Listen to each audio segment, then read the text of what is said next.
daw after ng harvesting ng singkamas ay may pinupulot nila or may ibang taong namumulot. Yung mga okay, yung mga nakaligtaan nila. Like this one. Ala, sayang naman ito guys. Look, ang laki. Ayun ang sinasabi ko oh. Reject no Rene. Okay. Guys, so reject na daw. At tingnan mo naman kasi ano na tawag nito, biyak. Like this one. Ito reject lang siya kasi nabiyak no. Okay. Hindi na masarap ang lasa. Talaga? Hindi na daw masarap ang lasa guys. Well, kailangan nating tikman para malaman natin. Talaga? Ito ba nabiyak ng kutsilyo or talagang nabiyak sa lupa? Ayan, ano yan, yung pangganyan.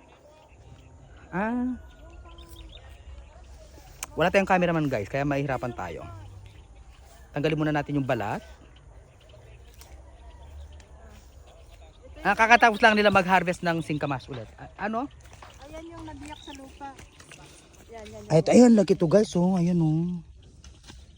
Nagaano na. Ayan yung wala nang nalasa yan. Ito, nabiyak lang siguro ng kutsilyo. Yung pang kulkol.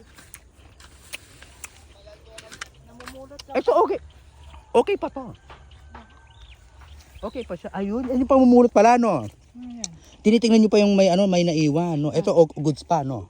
Oh, okay pa yan. Ito guys, actually ayun pwede mong pulutin. Yung mga ito, 'di ba? Kung kakainin mo lang naman, okay siya. Hindi. Guys, ay, mga singkamas pa yan. Oh. Malawak-lawak pa hanggang dito. Tayo na lang. Si kuya yan pinupulot niya, ayan Pupulutin natin, sayang. Oh, 'di ba? Sayang rin 100 mo, mamulot ka.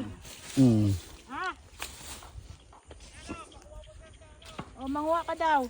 Aliko, kailan tutuki? Na? Uto! No ka rin. Ah? Ito sila na rin Pero dati nakapag-harvest na tayo dito. Rene Ito guys, nakapag-harvest na sila Ayan Halos mapuno na ang kolong. 'Di ba? Kolong ba ang tawag? Yes, kolong. 'Di ba? Dami Napaganda ng quality no guys. Manyaman so perfect singkamas.